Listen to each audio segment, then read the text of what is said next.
Here you go, sponsor, the feasibility questionnaire, just as you asked. Please let us know if you have any questions. Thanks, Ide. Hey, these numbers, are you sure they are accurate? They seem much higher than we had anticipated.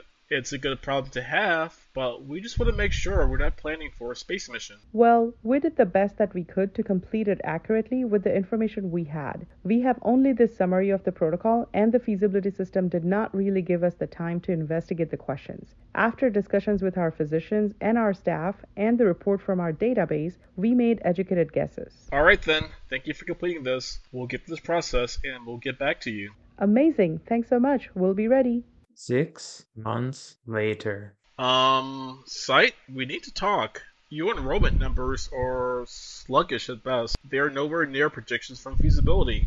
What gives?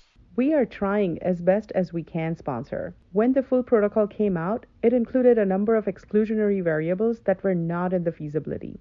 On top of that, the trial arms changed completely. It's like we are recruiting for a totally different trial from the initial one. Had we known all of this information from the feasibility, we could have had a chance to change our predictions. Look, we can't just give away all of our seekers to on-site selection. The protocol synopsis should have been more enough for you to make those educated guess.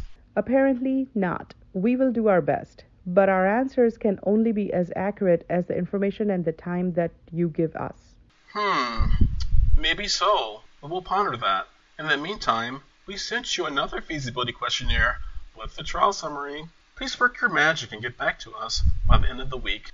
We need to complete onboarding all sites immediately. And just a heads up, our site selection process is just as competitive as a reality TV show. Your ability to provide accurate estimates will definitely impact your chances of making it to the next round. Feasibilities, mundane and redundant tasks that are valued far more by speed, timelines, and how much information we can collect than by quality, accuracy, and precision of the trials themselves. All while sites are expected to complete without pay at unrealistic timelines and with little to no outcome correspondence. Sites complete these tedious questionnaires as part of their business cycles as a standard. However, I'm not quite sure we are doing justice to our sponsors, our sites, or our patients when we rush through the motions simply to check a box. Sites, I know they are terrible. However, feasibilities are one of the only methods we have to predict the course of a clinical trial. Do your part to complete them as accurately as possible, and never be afraid to respectfully speak up and share your voice to improve the processes. After all, the only way we will improve is if we change. Sponsors,